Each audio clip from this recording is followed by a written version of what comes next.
আসসালামু আলাইকুম রহমতুল্লাহি ওবরকাতুহু। সম্মানিত দর্শক, ত্রয়োদশ জাতীয় সংসদ নির্বাচন হয়ে গেছে।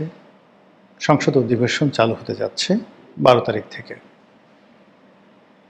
বিরোধী দল এখানে অংশগ্রহণ করবে না, কথা বলেনি। এবং যারা বিরোধী দলীয় নেতৃবৃন্দ, তারা মূলত জাতীয় সংসদ নির্বাচনের পর সংসদ অধিবেশনে অংশগ্রহণ করার জন্য রীতিমতো উন্মুখ হয়ে আছেন। এই কারণ হলো, এবার সরকারি দল এবং বিরোধী দল তাদের একটা বিরাট অংশ প্রথমবারের মতো সংসদ সদস্য নির্বাচিত হয়েছেন। কাজে জাতীয় সংসদের ফ্লোরে যাওয়া, সংসদ অধিবেশনে অংশগ্রহণ করা এবং সেই নিজেদেরকে সংসদ সদস্য রূপে জাতির সামনে পরিচয় করিয়ে দেওয়ার যে সুযোগ তৈরি হয়েছে, সেটাকে তারা প্রথমত কাজে লাগাতে চাচ্ছে। ফলে এই প্রথম সংসদ অধিবেশনটি মূলত উত্তেজনাপূর্ণ হবে, আকর্ষণীয় হবে এবং যে যার মতো সেখানে ব্যাটিং করার চেষ্টা করবে। কিন্তু সমস্যাটা হলো যে আমাদের কতগুলো অন্তর্নিহিত সমস্যা রয়ে গেছে, যে সমস্যাগুলো সমাধান হয়নি। আমরা রাজনীতির দৃশ্যপটে যে সকল দৃশ্য দেখছি, এগুলো প্রকৃত চিত্র নয়। আমরা যেমন আয়নাতে ছবি দেখি, প্রতিবিম্ব দেখি, তো আয়নাতে আমরা যেভাবে নিজেদের ছবি দেখি, এটি আসলে রিয়েল পিকচার নয়।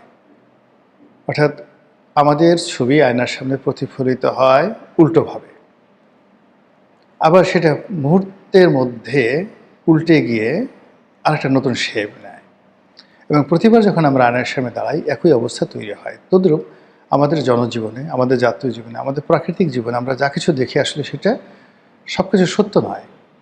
যে সকল শব্দ আমরা শুনি, 99.99% শব্দ আমাদের কানে আসে না। আল্লাহ রাব্বুল আলামিন আমাদের শ্রবণ শক্তিকে একটা নির্দিষ্ট জায়গার মধ্যে রেখে দিয়েছেন, যেন পৃথিবীর সব শব্দ আমরা শুনতে না পাই। এই পৃথিবীর অনেকগুলো দৃশ্য আমরা দেখি না, আমাদের চোখের ক্ষমতা এত সীমিত। আমাদের চারিদিকে যত ব্যাকটেরিয়া রয়েছে, যত জীব রয়েছে, অণুজীব রয়েছে, বাতাসে যে সকল ভাইরাস রয়েছে, এগুলোর যদি কিয়দাংশ আমরা দেখতে পেতাম, আমরা মুহূর্তের মধ্যে চিৎকার করে মারা যেতাম। কিন্তু আল্লাহ রাব্বুল আলামিন আমাদের দৃষ্টি সীমিত করে দিয়েছে। আবার আমরা যতটুকু দেখেছি বা দেখে চলেছি, এটার মধ্যে আল্লাহ দুই ভাগ করে দিয়েছে: দিনের আলো, রাতের আলো। দিনের বেলা যেগুলো দেখা যায়, রাতে সেগুলো দেখা যায় না। রাতের বেলায় আবার যেগুলো দেখা যায়, সেগুলো দিনে দেখা যায় না। আবার রাতের দুটো রূপ রয়েছে: অমানিসা রজনী, আর একটা হলো পূর্ণিমার রজনী। আকাশে যখন চাঁদ থাকে, তখন রাতের একটা বৈশিষ্ট্য ধরা পড়ে, আর যখন চাঁদ থাকে না, তখন অন্যরকম বৈশিষ্ট্য। এই যে প্রকৃতির মাধ্যমে আল্লাহ রাব্বুল আলামিন আমাদেরকে যে শিক্ষা দিচ্ছে, সেটি আমাদের রাজনৈতিক জীবন আছে, পারিবারিক জীবন আছে, সামাজিক জীবনে আছে। তো সেই দিক থেকে রাজনীতিতে আমরা এখন যে শুনশান নীরবতা দেখছি, যা কিছু দেখছি, এটাই মূল কথা নয়। এর পেছনে চক্রান্ত এখনও আছে, চক্রান্ত চলছে এবং চক্রান্ত চলতে থাকবে। যেভাবে শেখ হাসিনার সরকার 2014 থেকে 2024 পর্যন্ত টানা 10টি বছর আমাদের নাকের ডগায় কোনো রকম নিয়ম নীতির তোয়াক্কা না করে নিজেদের ইচ্ছা মতো তারা যখন যেভাবে ইচ্ছে বলেছে, যেভাবে ইচ্ছা আইন তৈরি করেছে, যেভাবে ইচ্ছে সেভাবে নির্বাচন করেছে, যেভাবে ইচ্ছে সেভাবে ফলাফল তৈরি করেছে, আর আমরা চেয়ে চেয়ে দেখেছি। আবার তার চলে যাওয়ার পর গত 17টি মাস আমরা নিজেদেরকে যতটা বীরের জাতি মনে করেছিলাম, শেখ হাসিনাকে তাড়ানোর পরে আমাদের মনে হয়েছে যে আমরা সত্যিকার অর্থেই জুলিয়াস সিজার, নেপোলিয়ন বোনাপার্টের উত্তরসূরি। আমাদের রক্তে ঠিক সেই বিদ্রোহের সেই শক্তিমত্তা রয়েছে। কিন্তু আমাদের নাতির বয়সী, পুতির বয়সী, ছেলের বয়সী এই সকল ছেলেদের যে তারুণ্য, এদের যে মব, এদের যে শক্তিমত্তা, এদের মাস্তানি, এদের যা কিছু দাপট, এগুলো দেখে আমাদের মধ্যে এমন কাঁপুনি শুরু হলো, সে আবদার রশিদের সে বিখ্যাত কবিতার মতো, লোকটা শুধু করতে বড়াই, ভাঙতে পারি লোহার কড়াই, শুনে সবাই কাঁপতে ডরে, খিল লাগিয়ে থাকতে পারে। অর্থাৎ আমরা যে সবাই যে দাপট দেখাই, বিভিন্ন সময় দাপট দেখাই, তোমাকে এটা করে ফেলবো, তুই আমাকে চিনিস, জিহ্বা টান দিয়ে ছিঁড়ে ফেলবো, তোর গলার উপর পাড়া দিয়ে, ডান হাত না বাম হাত দিয়ে তোর জিহ্বা টান দিয়ে ছিঁড়ে ফেলবো। যে সমস্ত বড় বড় মানুষ এই ধরনের হুমকি গত 17 মাসে দিয়েছে, এখন গিয়ে দেখেন তাদের গলা শুকিয়ে গেছে, তাদের জিহ্বা শুকিয়ে গেছে। এবং তাদের পেছনে যদি এখন গিয়ে খুব জোরে পুলিশের একটা মানে বাঁশি ফুঁক দেওয়া হয়, কিংবা এই যে এখন মানে আলোচিত পুলিশ কর্মকর্তা মাসুদ, কিংবা এই যে নতুন আরেক পুলিশ কর্মকর্তার নাম শোনা যাচ্ছে কোহিনুর মিয়া, একসময় কোহিনুর মিয়ার খুব নাম ডাক ছিল, তিনি নাকি আবার চাকরি ফিরে পাচ্ছেন। তো এই কোহিনুর মিয়া যদি গিয়ে বলে হুজুর আসসালামু আলাইকুম, একটু সালাম জানাতে আসছি, হুজুরের হার্টবিট সঙ্গে সঙ্গে বন্ধ হয়ে যাবে। এই হলো আমাদের বীরত্ব। তো যাই হোক, এই যে আমরা গত 17টি মাসে ধরে যে বীরত্ব দেখিয়েছি, সেটি যেমন আসল বীরত্ব ছিল না, পর্দার আড়ালে যে কি খেলাধুলা হয়েছে তার প্রেক্ষিতে আমরা দেখলাম যে all on a sudden track change করে ডক্টর মোহাম্মদ ইউনূস লন্ডনে চলে গেলেন। তিনি তারেক রহমান সাহেবের সাথে দেখা করলেন।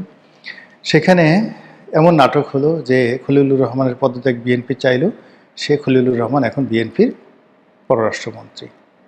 তো এইভাবে অনেক কিছু অতীতে হয়েছে এবং বর্তমানে অনেক কিছু হচ্ছে যেটি আগামীতে আপনি হিসাব মেলাতে পারবেন না।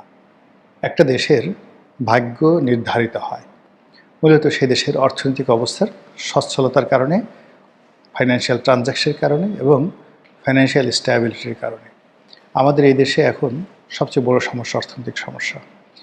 সরকার যে টাকা দিয়ে চলে, প্রথম টাকা হলো সরকার রেভিনিউ হিসেবে যে টাকা কালেকশন করে জনগণের কাছ থেকে, এই রেভিনিউ অন অ্যাভারেজে আমাদের যা দরকার তার সাথে 40% কম আসছে। 100 টাকা দরকার, আমরা কালেকশন করতে পারছি মাত্র 60 টাকা। এই 40% টাকা আমাদেরকে সাবসিডি দিতে হচ্ছে বিদেশ থেকে লোন এনে, স্থানীয় ব্যাংক থেকে লোন করে, অথবা কখনো কখনো মুদ্রা ছাপিয়ে। এর ফলে দ্রুত আমাদের হচ্ছে টাকার মান কমে যাচ্ছে। টাকার মান কতটা কমে যাচ্ছে আপনি বুঝতে পারবেন স্বর্ণের দামের উপরে। ডলারের দাম স্থিতি রাখা যায়, কিন্তু স্বর্ণের দাম কোনো অবস্থাতেই আপনি স্থিতিশীল রাখতে পারবেন না। তো যেভাবে স্বর্ণের দাম হু হু হু করে গত 17 মাসে বেড়ে গেছে, যে স্বর্ণ শেখ হাসিনার জমানাতে কত করে ছিল ভরি, এখন সেই স্বর্ণ নাকি প্রায় 3 লাখ টাকা হয়ে গেছে, অলমোস্ট 3 গুণ হয়ে গেছে। ইট মিনস সত্যিকার অর্থে টাকার যে ভ্যালু স্বর্ণের সাথে যদি মূল্যায়ন করেন, শেখ হাসিনার জমানার 100 টাকা এখন হয়তো 40 টাকা হয়ে গেছে বা 35 টাকা হয়ে গেছে। দিস দ্য রিয়াল মানে সিনারিও। এটা সরকার কিভাবে সামাল দেবে? এটা যদি সামাল দিতে না পারে, তাহলেই এখানে IMF আসবে, এখানে বিশ্বব্যাংক আসবে, এখানে ভারত আসবে, এখানে চীন আসবে, এমনকি আমেরিকা চলে আসবে। আমাদের ট্রেড অ্যান্ড কমার্স তছনছ হয়ে যাবে। ফলে রাজনীতিতে আরেকটা পরিবর্তন অনিবার্য হয়ে পড়বে, সমাজে মারামারি, হানাহানি, কাটাকাটি অনিবার্য হয়ে পড়বে। আমি এই ভিডিওটি করছি 11 তারিখে, মার্চ মাসে 11 তারিখে। আজকে এই ভিডিও করার আগে একটা বড় গ্রুপ অফ কোম্পানিজের অফিসে গেলাম, যারা বাংলাদেশের মধ্যে one of the biggest group of company. আজকে 11 তারিখ পর্যন্ত তাদের বেতন হয়নি। হাজার হাজার কর্মকর্তা কর্মচারীদের বেতন হয়নি, বোনাস তো দূরের কথা, বেতনই হয়নি। তো এই অবস্থায় সরকার যত গালভরা বুলি দিক না কেন, কথাবার্তা বলুক না কেন, টাকার সংস্থান তো জনগণকে করতে হচ্ছে। আর জনগণের অর্থনৈতিক মেরুদণ্ড সম্পূর্ণভাবে ভেঙে গেছে। যখনই অর্থনৈতিক মেরুদণ্ড ভাঙে, তখন সেখানে সিভিল ওয়ার হয়ে যায়, দুর্ভিক্ষ হয়ে যায়, সেখানে গৃহযুদ্ধ তৈরি হয়ে যায়, সেখানে বিদেশি শক্তি এসে নাক গলায়। তো কাজেই আমাদের দেশে যে পরিবেশ পরিস্থিতিতে 1-11 হয়েছিল, তেমনি আরেকটি 1-11-র ভয়, আতঙ্ক ডক্টর মোহাম্মদ ইউনূসকে প্রতিটা মুহূর্তে তাড়া করেছে। সেনাবাহিনীকে তিনি জমের মতো ভয় পেতেন। জেনারেল ওয়াকারুজ্জামানের সঙ্গে তার সম্পর্ক ভালো ছিল না, কোনো কারণ ছিল না। জেনারেল ওয়াকারুজ্জামান এবং সেনাবাহিনী প্রাণান্ত চেষ্টা করেছে ডক্টর মোহাম্মদ ইউনূসের সরকারকে সাহায্য এবং সহযোগিতা করার জন্য, কিন্তু তারপরে ওই যে আতঙ্ক, বিকজ রাষ্ট্রের যে সমস্যাগুলো, সেই সমস্যাগুলো তিনি বুঝতে পেরেছিলেন ক্ষমতায় থাকার কারণে। এবং এরকম একটা পরিস্থিতিতে যাওয়া হয়, ঠিক একই অবস্থা 1974 সনে যে দুর্ভিক্ষ, ওই সময় যে অর্থনৈতিক দুরবস্থার কারণে সেনাবাহিনীর সঙ্গে জনগণের সঙ্গে সরকারের যে সম্পর্ক খারাপ হয়ে গেছিল, তার প্রেক্ষিতে বাকশালের প্রেক্ষিতে একটি 15ই আগস্ট অনিবার্য হয়ে পড়েছিল, তার সঙ্গে সঙ্গে দুর্ভিক্ষ। তো ওই যে 74 সনে বা 75 সনে বাংলাদেশের যে অবস্থা ছিল, আজকে এই 2026 সনে বাংলাদেশের যে অবস্থা, ইন অল রেসপেক্ট অনেক অনেক খারাপ। 74-75 সনের যে সূচকগুলো ছিল, যে জিডিপি ছিল, যে পার ক্যাপিটা ইনকাম ছিল, যে কর্মসংস্থান ছিল, যে দারিদ্রতা ছিল, যে বৈদেশিক কূটনীতির সমস্যা ছিল, প্রতিটি সমস্যা বহুগুণে অনেক বেশি। ওই সময়টাতে একটা শক্তিশালী রাজনৈতিক নেতৃত্ব ছিল, ক্ষমতাসীন এবং বিরোধী দল। পরিমাণে বিরোধী দল অল্প হলেও তাদের একজনই 1000 জনের মতো শক্তিশালী ছিলেন। একজন মতিয়া চৌধুরী, একজন সুরেন্দ্র সেনগুপ্ত, একজন কমরেড ফরহাদ, কমরেড মনি সিং, মাওলানা আব্দুল হামিদ খান ভাসানী থেকে শুরু করে আর অনেকে, এমনকি মুসলিম লীগের যে সকল বড় বড় নেতা ছিলেন, শাহজিজুর রহমান থেকে শুরু করে খানে সবুর, মানে তাদের যে অস্তিত্ব, সমাজে তারা বেঁচে আছেন, এটাই সরকারের জন্য একটা বিরাট থ্রেট ছিল। একজন বদরুদ্দিন ওমর, একজন আহমদ ছফা পুরো সরকারকে সাফা সাফা করে ফেলেছিল। ঠিক সেই তুলনায় যদি আপনি এখন সিভিল সোসাইটির কথা চিন্তা করেন, এখন সিভিল সোসাইটি যারা আছে তারা মানে যত সমালোচনা করে, যা কিছু করে, কখন তারেক রহমান সাহেব ডাক দিয়ে একটা পদ দিবে, পদবি দিবে, একটা কাজ দিবে, কিছু টাকা দিবে, এই জন্য তাদের যত গবেষণা, যত মানে হুম্বি তম্বি যা কিছু মূলত সরকারের দৃষ্টি আকর্ষণ করার জন্য, যেটি 73, 74, 75 সনে ছিল না। কিন্তু তারপরও বঙ্গবন্ধু শেখ মুজিবুর রহমানের পতন হয়েছিল। এর কারণ হলো রাষ্ট্রের অর্থ ছিল না। আর 74 সনে আমাদের যে রাষ্ট্রের অর্থনৈতিক যে সংকট ছিল, এখন সেই সংকট অনেক অনেক বেশি। দ্বিতীয়ত 74, 75, 76 সনে যে মানুষের চাহিদা ছিল, সেই চাহিদা তার তুলনায় এখন কয়েক হাজার গুণ মানুষের চাহিদা বেশি। আন্তর্জাতিক অঙ্গনে বাংলাদেশের যে গুরুত্ব ছিল 75 সনে, তার সাথে অনেক অনেক বেশি গুরুত্ব এই মুহূর্তে। ফলে আমরা যখন মানে একটা কথা আছে না যে যখন গুদামে আগুন লাগে, বহু মানুষ আগুন নেভানোর জন্য আসে আলুর গুদামে, কিন্তু কিছু মানুষ লবণ নিয়ে আসে সেই আলু পুড়িয়ে পুড়িয়ে খাওয়ার জন্য। তো বাংলাদেশের যে অর্থনৈতিক সংকট, বাংলাদেশের যে সামাজিক সংকট, এই মুহূর্তে রাজনীতির যে শূন্যতা, বৃহৎ একটি রাজনৈতিক দল দেশের বাইরে চলে আছে, ব্যবসা বাণিজ্য সব কিছু তছনছ হয়ে রয়েছে। ফলে এটা নিয়ে একটা অনার সৃষ্টি হবে, গরু মরবে, আর সে আশায় বহু শকুন আকাশে ঘুরে বেড়াচ্ছে।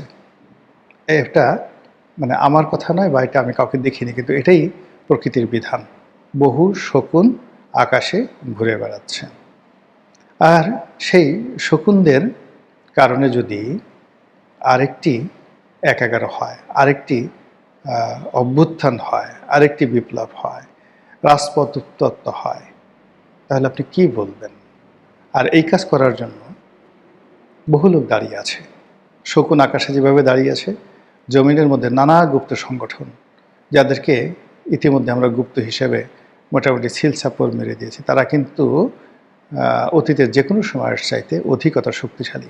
আওয়ামী লীগ জামানাতে গুপ্ত সংগঠনের যে ভয় ছিল, আতঙ্ক ছিল, দুর্বলতা ছিল, এটা গত 17 মাসে তারা গা ঝাড়া দিয়ে উঠেছে। এখন তাদের সাহস বেড়ে গেছে, শক্তি বেড়ে গেছে, তারা কৌশলী হয়ে পড়েছে, তাদের অর্থনৈতিক যাকে বলা হয় সমৃদ্ধি বেড়েছে, তাদের ইন্টারন্যাশনাল কানেক্টিভিটি বেড়েছে। সব মিলিয়ে তারা যদি এই বর্তমান যে পরিস্থিতি, সেই পরিস্থিতির সুযোগ নিয়ে সরকারকে বিব্রত করতে চায়, তাহলে সরকারের জন্য টিকে থাকাটা খুব কঠিন একটা বিষয় হবে। তো এই থেকে হলো সমস্যার কথা। এখন এই সমস্যা থেকে সরকার কিভাবে বের হতে পারে? বের হওয়ার একটাই উপায়, সেটা হলো রাজনীতিটি সবার জন্য উন্মুক্ত করে দিতে হবে।